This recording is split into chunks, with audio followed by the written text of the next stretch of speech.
हमारे bureau chief Sajid Saifi इसी खबर पर ज्यादा अपडेट के साथ सीधे लाइव बुलंदशहर से जुड़ गए।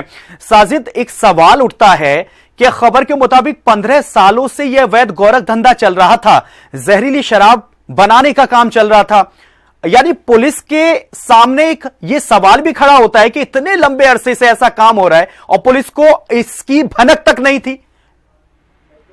देखिए तस्वीर, ये समझाने से पहले सबसे पहले अपने दर्शकों को हम बता दें कि हिंदी खबर इस वक्त उस मौत की फैक्ट्री में खड़ा जहां से जहर सप्लाई किया जा रहा था। पहले तस्वीरें दिखाऊंगा मैं आपको जी। अभी देख लीजिए, इस वक्त बुलंदशहर में नहीं बल्कि हम लोग ग्रेटर नोएडा में स्थित कासवा में उस मौत की फैक्ट्री में मौजूद है, जहां बुलंदशहर और ग्रेटर नोएडा पुलिस की संयुक्त टीम जो है कार्रवाई कर रही है। अब सीलिंग की कार्रवाई यहाँ की जा रही है और यहाँ से जो शराब और शराब बनाने के उपकरण, फिलहाल आप तस्वीरों में एक एक देखिए किस तरह से यहाँ कैन रखी हुई है, पैकिंग के लिए मशीन रखी हुई है, यहाँ एक ड्रम रखा हुआ है जिसमें भारी मात्रा में स्प्रिट रखी जा सकती थी या फिर शराब रखी जा सकती थी। ये वो तस्वीरें हैं जो सबसे पहले हिंदी खबर अपने दर्शकों को दिखा रहा है और आपको एक एक तस्वीर से तस्वीर रूबरू करा रहा है। साथ में ये भी तस्वीर आपको बता दें कि जिस तरह से मौत का जो सामान है वो बुलंदशहर तक यहाँ से सप्लाई किया जा रहा था। हालांकि जो यहाँ के थाना प्रभारी हैं स्थानीय, उनका अपना दावा है कि ये फैक्ट्री अभी यहाँ शिफ्ट की जा रही थी शायद, लेकिन आप ये देख सकते हैं फिलहाल जो पुलिस का जमावड़ा है वो फैक्ट्री के अंदर है और नोएडा और सिकंदराबाद पुलिस यहाँ कार्रवाई कर रही है। इसमें एक और बड़ी जानकारी मैं आपको तस्वीर देना चाहूंगा कि यहाँ 2 लाश भी पुलिस ने यहाँ से बरामद की है। अभी तक पुलिस ये मान रही है कि शायद उन लोगों ने खुद इस शराब का इस्तेमाल किया होगा, इस मदिरा का सेवन किया होगा, जिसके चलते उन लोगों की मौत हुई होगी।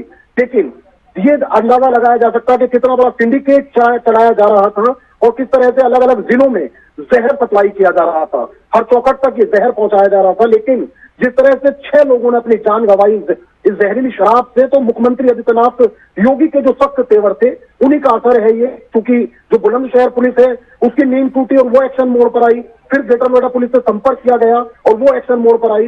नतीजा ये निकला कि मौत की फैक्ट्री के अंदर इस वक्त पुलिस मौजूद है और हिंदी खबर भी यहाँ एक एक तस्वीर दिखा रहा है। एक बार फिर मैं कहूंगा अपने कैमरामैन से कि वो आपको दिखा दे कि किस तरह से अब जो पुलिस है वो कार्रवाई कर रही है।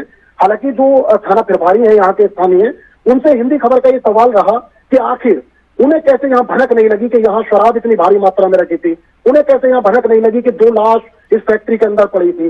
लेकिन उनका अपना तर्क है, उनकी ओर से ये कहा जा रहा है कि शायद ये यहाँ शिफ्ट की गई होगी, क्योंकि मुख्यमंत्री आदित्यनाथ योगी के सख्त तेवर अब जो है वो अपराधी देख चुके हैं, अधिकारी देख चुके हैं और जो तमाम आबकारी विभाग के अधिकारी हैं वो देख चुके हैं। तो उसी का ये नतीजा है कि जो भय का माहौल है वो शायद अब बदमाशों में, अपराधियों में पैदा हुआ होगा और शिफ्ट करने लगे होंगे इधर से उधर फैक्ट्री को। इस वक्त एक एक तस्वीर हम आपको दिखाई रहे हैं तस्वीर, और सवाल कई अभी बाकी हैं, उनके जवाब मिलने बाकी हैं।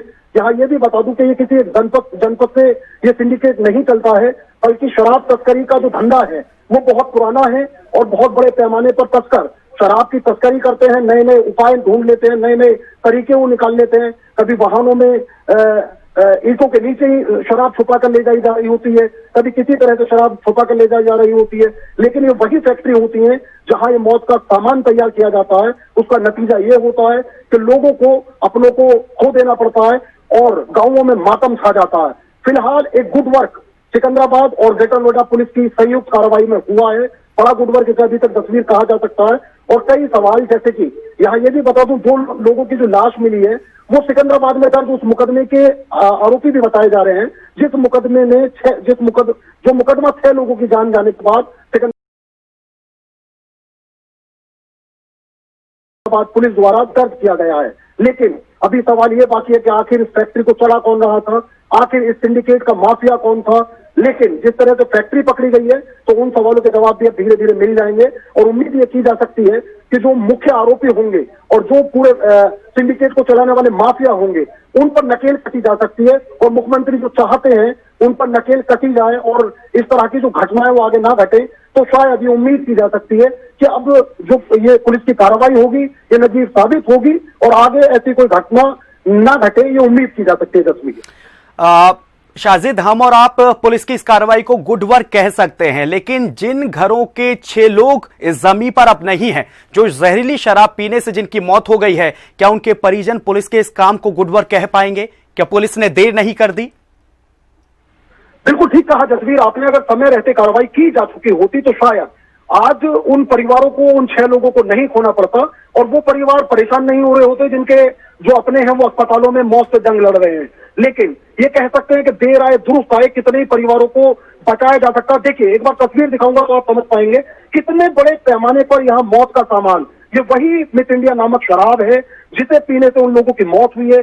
36 पेटियां शराब, ये अंदाजा लगाइए आपके कितने बड़े पैमाने पर ये जहर सप्लाई किया जाना था। और अगर ये जहर सप्लाई किया जा चुका होता तो आज कितनी दर्दनाक खबरें हमारे सामने होती, ये आप अंदाजा लगा सकते हैं। कहा यह भी जा सकता, जैसे कि मैंने कहा कि मुख्यमंत्री के सख्त तेवरों को देखने के बाद सिकंदराबाद पुलिस की नींद टूटी है। लेकिन नींद टूटने के बाद जिस तरह से अब ये कार्रवाई पुलिस की ओर से देखी गई है और पुलिस ने ये शराब भारी मात्रा में यहां से बरामद कर ली है, तो उम्मीद ये की जा सकती है कि अगर सख्त कार्रवाई अब ये ग्रेटर नोएडा और बुलंदशहर पुलिस की संयुक्त टीम करेगी तो शायद जो माफिया है उनके अंदर पुलिस का खौफ कायम हो सकेगा और आगे ऐसी घटनाएं न घटे, इस तरह की उम्मीद की जा सकती है। तस्वीर साजिद आपसे 2 सवाल और जानना चाहेंगे, समझना चाहेंगे ताकि दर्शक भी उन सवालों से जुड़ पाए, उन बातों को जान पाए। पहली बात तो ये कि जो थाना एसएचओ है, स्थानीय थाना एसएचओ है, उनकी तरफ से कहा जा रहा था कि ये जो कंपनी है, जो फैक्ट्री है, वो यहां पर शिफ्ट हो रही थी। जब उनसे आपने सवाल पूछा क्या वो इस वक्त कार्रवाई में यहां पर मौजूद हैं? दूसरा सवाल ये कि जो डेड बॉडीज यहां पर मिली हैं कितनी पुरानी बताई जा रही हैं? देखिए ये अभी हम कुछ अधिकारी यहाँ मौजूद हैं, अगर कोई बात कर लेगा हमसे तो ये भी हम अभी अपने दर्शकों के सवालों को साफ कर देंगे। सीओ सिकंदराबाद से बात कर लेते हैं। इंस्पेक्टर जो है यहाँ के, उनका अभी पता नहीं है। मैडम आपने देखी है लाश, आपने उठाई है लाश, कितनी पुरानी बताई जा रही है या मतलब कितनी पुरानी उन्हें समझा जा सकता?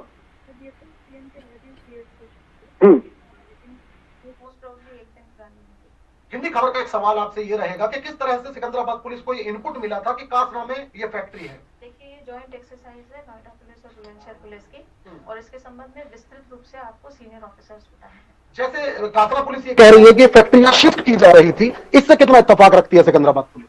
अब ये जांच का विषय। देखिए अभी जो ये सीओ सिकंदराबाद है, इनकी ओर से ऐसा दावा किया जा रहा है कि जो वरिष्ठ अधिकारी होंगे वो कई सवालों के साफ जवाब दे सकेंगे। लेकिन फिलहाल जो स्थानीय थाना पुलिस है उसकी ओर से तर्क है कि ये शिफ्ट की जा रही थी फैक्ट्री। लेकिन सवाल अपनी जगह कायम है कि अगर शिफ्ट भी की जा रही थी तो लोकल जो इंटेलिजेंस यूनिट होता है पुलिस का, वो आखिर क्या कर रहा था। लेकिन फिलहाल सिकंदराबाद पुलिस यहां मौजूद है और ग्रेटर नोएडा पुलिस भी मौजूद है। अब ये इंतजार कर रहे हैं वरिष्ठ अधिकारियों के आदेशों का। फिलहाल जो दोनों शव हैं वो पोस्टमार्टम के लिए भिजवा दिए गए हैं और जो ये जहरीली शराब है इससे सीलिंग की कार्रवाई की जा रही है और नमूने भी यहां जमा किए जा रहे हैं। जसवीर साजिद आपसे ये भी समझने की कोशिश करेंगे कि जब यहां पर इतनी बड़ी कार्रवाई हुई और ये छापेमारी कार्रवाई करने के लिए संयुक्त टीम यहां पर पहुंची है, तो क्या कोई यहां पर मिला नहीं? क्या सभी को पहले ही भनक लग चुकी थी? सभी को पहले ही पता चल चुका था कि यहां पर बड़ी कार्रवाई होने वाली है? देखिए जसवीर, यह कहना मुश्किल होगा कि क्या उन लोगों को यह पता लग गया था कि यहां कोई बड़ी कार्रवाई होने वाली है, बल्कि यह समझा जा सकता है कि अगर एक फैक्ट्री के अंदर 2 लाश मौजूद होंगी तो ऐसे में वहां और लोग नहीं रुकेंगे। कहीं ना कहीं यह उम्मीद अभी तक की जा रही है कि जहरीली शराब से शायद उन लोगों की मौत हुई होगी और जो माफिया हैं जब उन्होंने देखा होगा कि उनकी हालत बिगड़ी है या उनकी मौत हो गई है तो वो यहां से फरार हो गए होंगे। लेकिन फैक्ट्री पकड़ी गई है तो उम्मीद की जा सकती है कि अब जो माफिया है उन तक पहुंचा जा सकेगा और किसी तरह से जो कारोबार है, जहर का कारोबार है, इस पर नकेल कसी जा सकेगी। साजिद अभी कितनी पेटियां यहां पर नजर आ रही हैं? कितनी पेटियों का जखीरा यहां पर नजर आ रहा है और कौन सी ब्रांड, किस लेवल की यहां पर शराब बनाने का काम किया जा रहा था? अगर नजदीक से दिखा पाए आप दर्शकों को। देखिए सबसे पहले मैं करीब ले चलता हूं जो शराब की पेटी है और हम आपको नजदीक से ले जाकर थोड़ा दिखाएंगे। ये वो मिस इंडिया नामक शराब है जिस शराब को पीने से 6 लोगों ने अपनी जान गंवा दी। 21 लोग अस्पताल में मौत से जंग लड़ रहे हैं। ये मिस इंडिया नामक शराब है। इसकी फिलहाल यहां आप जसवीर अगर देख पा रहे हो 36 पेटियां रखी हैं।